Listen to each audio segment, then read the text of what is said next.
Um, the narrative journey in terms of metaphors, that's really stood out to me, and metamorphosis. The metaphors has kind of led to the metamorphosis and change in my work with the families that I work with back in Goa. The pictures of the butterfly, because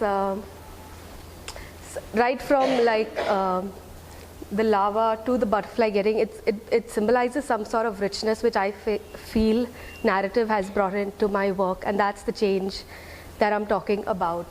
I'd like to share with you all a couple of examples when I say metaphors. What are these metaphors that I'm talking about? And the metaphors that I've picked out just 3 examples, but that have come up in the conversations that I've had with the children back at Sethu.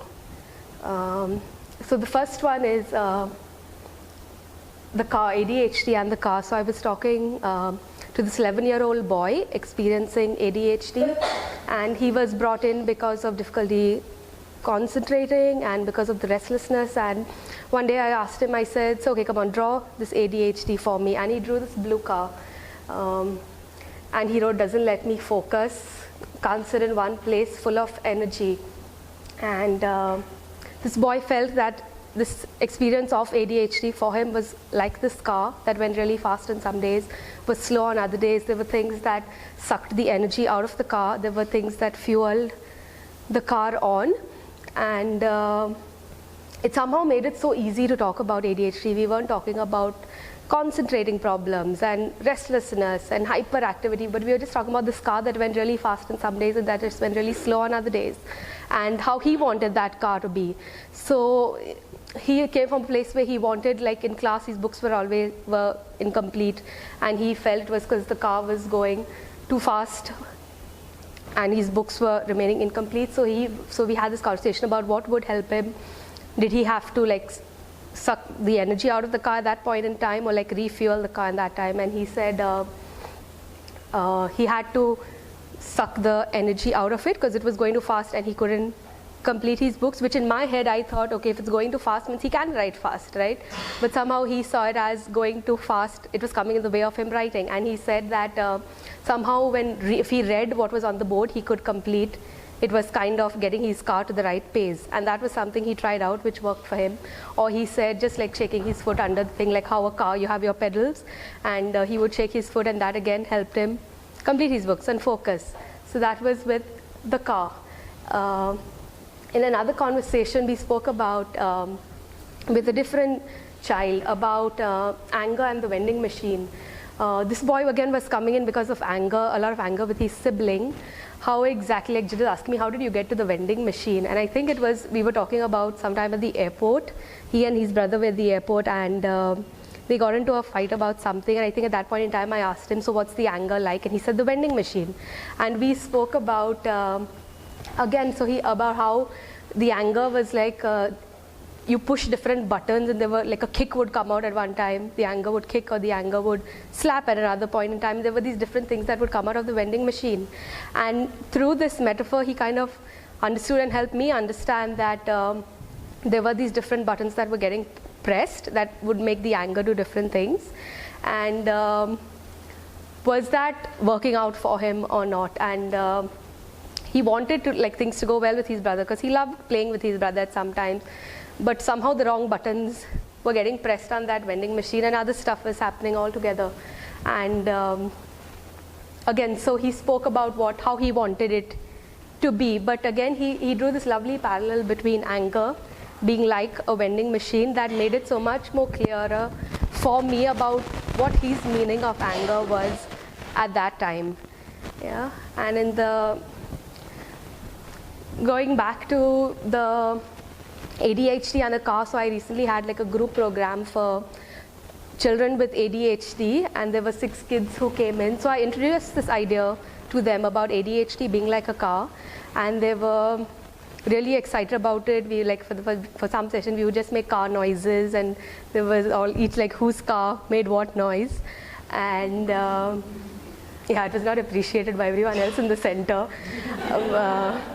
And so at the end, somehow towards like the second last session, they came in. So there were all these skills that they were talking about that they were doing to manage the different challenges of the ADHD. And they came up with this car box. In my head, I said, okay, we'll call it a toolbox because cars have toolbox. And they said, no, car box, teacher.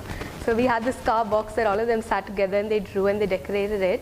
And they put in all these skills that they would like in their car box that would help them like have life and things the way they want it to be.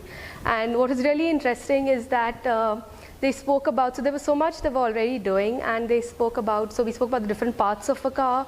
So the steering wheel, the engine, the accelerator, the brake, the windows, the glass of the windows, the boot, things that you require. So things that, so when is it, so you sometimes you need to accelerate for the car to go fast, but sometimes the car's going too fast, and when did they feel that their cars were going too fast? And what would they do at that point in time? Was it about slowing it down? Was it about putting it in a different gear? And not, or was it like actually they had to stop at that point in time? So we had a lot of conversations about that, and they came up with like amazing skills. So this one child spoke about how like when studying he used to find it in the evening at homework time, he used to find it difficult to concentrate and do his work. And he said his car was going really fast. So I said, what would you like your car, what pace would you like it to be at that point in time? And he said, medium speed. So I said, how do you think, like how can we get it to medium speed? And he said, jumping. I said, okay, that sounds fun. And what part of the car do you think it is? And he said, stepping on the accelerator. And in my head, I'm thinking, you're saying your car's going fast, you're accelerating more, and how exactly is that helping you concentrate? But yeah, he drew that parallel way. Jumping was in some way accelerating, getting his car to the speed where it would help him concentrate and study and like do his work that evening. So somehow, in a lot of conversations, all these metaphors have come around with the children, and it's changed conversations for me personally. It's given me a fresh perspective wherein I look at, it brings out this kind of these expertise that these children are really experts of themselves. Like each of them, the experience is so close for them, and I cannot imagine what the ADHD is like for them or the anger is like. But through these metaphors, it's increased and really built on my understanding on what it's like, these experiences are for them. Skills have somehow become more visible through using these metaphors. It's also externalized in some way. So then there's this 11-year-old boy sitting, there's me sitting, and there's his picture of his drawing there. We're looking at this car really intently and trying to figure out like what can get this car going. So there's the ADHD, there's him, and there's me. And we're just trying to figure out how to get this car going at how he wants it to go. But it became so much more, it wasn't him not being able to concentrate or being restless or being hyper, but it was this car that just wasn't going as per the way he wanted to go on some days.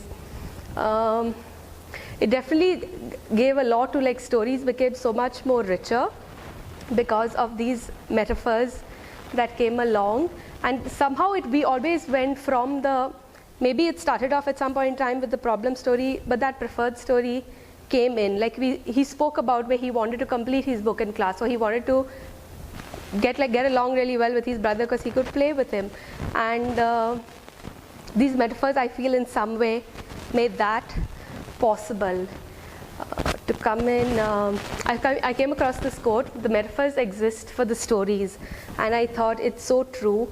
We've also had, these stories have become so much richer in the sense that they've been openings for people, like for the group, ADHD group program, we spoke about this car box, and the kids and we were talking about what else do you need your car for it to run well, and they said sometimes we need to go to the mechanic to get it, and we were like, who would you like to be the mechanic? So someone said my mother, someone said my father, someone said teacher, brother, and we had these little figures that they stuck on their car box of who would be their mechanics. So I mean, I was left with so much at the end of it, which I think came out because of the metaphor. And what was really amazing is that they gave the metaphor. I suggested about the car for the group program, but with respect to the kid with the ADHD the first time and the anger, I mean, they came out and it made it so much more real for me. Like it's his ADHD, it's his car, he's talking about it, and I was able, I think, to give him that sense of personal agency because of the metaphor. Am I making sense?